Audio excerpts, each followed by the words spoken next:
Que Deus abençoe você de forma muito especial, graças a Deus. Nós estamos buscando em Deus a cada dia a condução do seu maravilhoso Espírito. Queridos, eu quero compartilhar com você João capítulo número 15, uma reflexão. É bom a gente sempre estar refletindo sobre a palavra para que a gente possa crescer. Isso é bom. E refletir também. Qual é o homem que não precisa de palavra de motivação? Todos nós precisamos ser motivados a crescer, prosperar e avançar. E para isso nós precisamos partir de um ponto. João 15, verso 6, Jesus usa aqui uma metáfora justamente para trazer algumas informações muito importantes para o crescimento de cada um. Ele diz assim: se alguém não estiver em mim, será lançado fora como a vara, secará, e os colhem e lançam no fogo, e ardem. É tão importante que essa passagem ela é um alerta sobre a separação espiritual. Quem não permanece ligado a Cristo perde a vida espiritual, tornando-se infrutífero e enfrentando o juízo final. E uma das coisas que ele mostra aqui, para um entendimento aprofundado do contexto, essa metáfora de Jesus,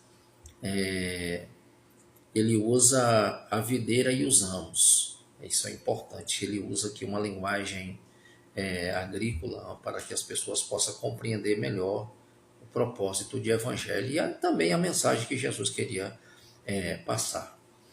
E a primeira coisa que ele destaca aqui é o ramo. Representa um discípulo sozinho. Ele não consegue produzir frutos. Ou seja, Jesus está demonstrando que todo galho, todo ramo desta videira, estando ligado em Cristo, ele tem a obrigação de frutificar, ou seja, de dar frutos. Uma vez esse galho não dando fruto, esse ramo não frutificando, estando ligado à videira, o agricultor vem e corta.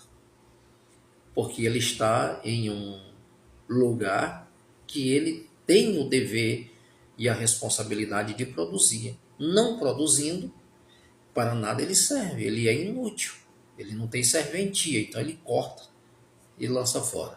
Então é uma demonstração de que, de fato, esse ramo ele precisa de Jesus.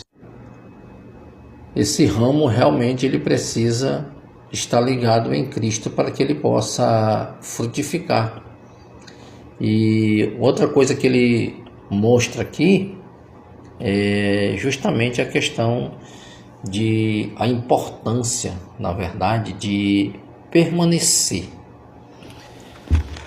A gente tem uma dificuldade muito grande de permanecer, de esperar o tempo para frutificar, de crescer. E a recomendação aqui é o que permanece. E ele diz assim: permanecer aqui é manter-se em comunhão diária, observando a vida e os ensinamentos de Jesus. Todos nós sabemos que quem é do campo sabe que o galho ele precisa permanecer ligado ao caule da árvore para que ele possa ter vida. A seiva do caule também está ali tendo nutrientes para que aquele ramo possa frutificar. Então ele faz essa comparação que nós, estando em Cristo, permanecendo nele, há uns requisitos que precisa ser cumprido, que precisa ser observado. Primeiro que ele diz que o discípulo manter-se em comunhão diária. Nós precisamos ter comunhão com Deus. Eu preciso estreitar essa relação de intimidade. Eu preciso me aprofundar na palavra. Eu preciso... Oséias capítulo 6, ele diz que nós devemos prosseguir em conhecer ao Senhor. andamos e prossigamos em conhecer ao Senhor. Então é uma caminhada contínua, e o discípulo ele precisa ter essa visão, ele precisa ter essa mentalidade para que ele possa frutificar. E a primeira questão aqui é manter comunhão. E a outra coisa aqui é observando a vida e os ensinamentos de Jesus. Ou seja, Jesus ele é um modelo de como nós devemos ter vida e termos comunhão. Observando a vida de Jesus, observando os exemplos da vida de Jesus, observando os ensinamentos de Jesus. Ele mesmo diz assim, sem mim nada podeis fazer. Permaneçam em mim e na minha palavra. Ele diz nesse mesmo capítulo de João 15, ele diz assim, se vós estiverdes em mim e as minhas palavras estiverdes em vós, pedireis ao Pai o que quiseres, e nisto vos será feito. Então aquilo que ele pede a Deus e o Senhor responde, ele diz assim, nisto meu Pai é glorificado, e verdadeiramente sereis meus discípulos. Observe que uma coisa ela vai completando a outra. Eu preciso estar em Cristo e a palavra deles deve permanecer em mim. Se vós estiverdes em mim e as minhas palavras estiverdes em vós, pedireis ao Pai o que quiseres, e nisto vos será feito, porque naquilo que eu peço consiste a vontade do Pai. Eu vou pedir sabendo que naquilo que eu estou apresentando a Deus consiste a vontade de Deus. Eu não vou pedir as coisas aleatoriamente, sem direção, sem condução, sem observância nenhuma.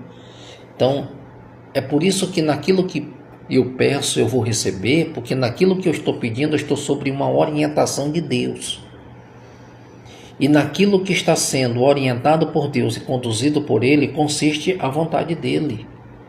É por isso que o próprio Tiago diz, olha, muitos de vocês pedem e não recebem, porque vocês pedem para o seu bel prazer. Vocês não sabem o que pedem, vocês não sabem o que pedir. E naquilo que vocês têm apresentado a Deus, não é para glorificar a Deus, é para satisfazer os seus próprios desejos. Então veja uma diferença naquele que está em Cristo e naquele que simplesmente está pedindo as coisas a Deus para satisfazer os seus desejos e não para a glorificação do Senhor. Então é por isso que muitos pedem e não recebem, porque naquilo que está pedindo não glorificará ao Senhor e muito menos consistirá na vontade dele. Então é a importância, essa permanência, porque você conhece a vontade do Pai. Você vai andar de acordo com a vontade dele. É ele que vai surtir vida em você. Nele você tem vida. Permanecer nele é a garantia de que nós vamos ter vida.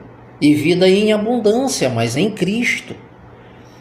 É importante permanecer observando a vida de Jesus, termos comunhão e também atentando para o que a palavra de Deus nos ensina. Tem muitas pessoas que acham bonito falar dos milagres de Jesus, mas poucas pessoas se interessam para os ensinamentos de Jesus, porque os ensinamentos de Jesus, ele é um confronto. Ele confronta a minha vontade, ele confronta a minha realidade, ele me tira da zona de conforto. E quem é que quer isso? Então, para ter vida em Cristo, você precisa observar os ensinamentos. É os ensinamentos que vai te confrontar. E o último ponto aqui é o destino. O destino daqueles que são cortados, o destino daqueles que não permanecem. O ramo que se desliga de Cristo, ele perde sua utilidade, ele seca, ele é recolhido para ser queimado, simbolizando as consequências da rejeição à graça e à palavra de Deus. Romanos capítulo 1, verso 28 ao 32, você vê ali as consequências daqueles que rejeitam a palavra, daqueles que rejeitam a graça de Deus.